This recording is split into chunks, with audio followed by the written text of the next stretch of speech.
Good evening, and welcome to Nocturnal Enigmas.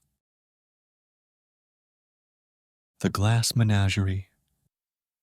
Dr. Eleanor Thompson had always been fascinated by ancient artifacts, so when she became the curator of the Museum of Mythology and Antiquities, it was a dream come true. Her excitement reached new heights when a mysterious package arrived one morning. Inside was a collection of glass animals, exquisite miniatures of creatures from various mythologies, a phoenix, a dragon, a unicorn, and more.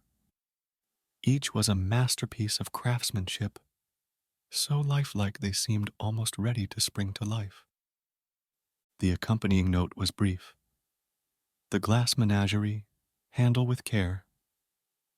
Intrigued and slightly puzzled, Eleanor placed the collection in a secure display case in the museum's main gallery. Visitors were captivated by the lifelike details and the ethereal glow that seemed to emanate from each figure. But soon, Eleanor began to notice something strange. Security footage revealed that the glass animals appeared to move within their enclosures during the night. At first, Eleanor dismissed it as a trick of the light or a glitch in the camera. But when she reviewed the footage frame by frame, she couldn't deny the evidence. The creatures were moving. Determined to uncover the truth, Eleanor delved into the museum's archives and discovered an ancient text that described a sorcerer who had imprisoned mythological creatures in glass figures. The glass menagerie was not just a collection, it was a prison, and it seemed that the barriers between glass and reality were beginning to break down. Eleanor knew she had to act quickly.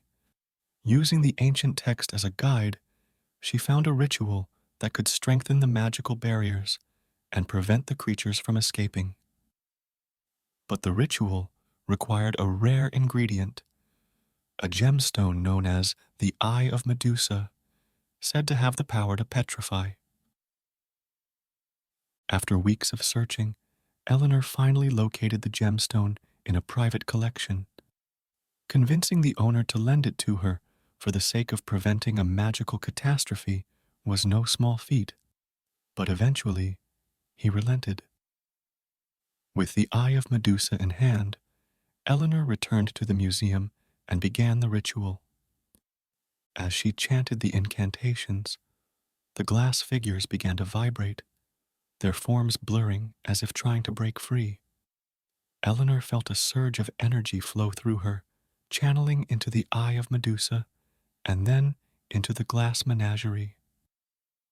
With a final, resonant chant, she completed the ritual. The figures ceased their movement, their forms solidifying once more. Exhausted but relieved, Eleanor returned the Eye of Medusa to its owner and updated the museum's security protocols to include magical safeguards. The glass menagerie remained one of the museum's main attractions, but Eleanor never forgot the lesson she had learned. For even in a world that had long since dismissed myths and magic as mere fairy tales, there remained artifacts of ancient power, capable of blurring the lines between myth and reality. And as the guardian of such artifacts, Eleanor knew that her responsibilities extended beyond the realm of academic curiosity. They touched upon the very fabric of reality itself.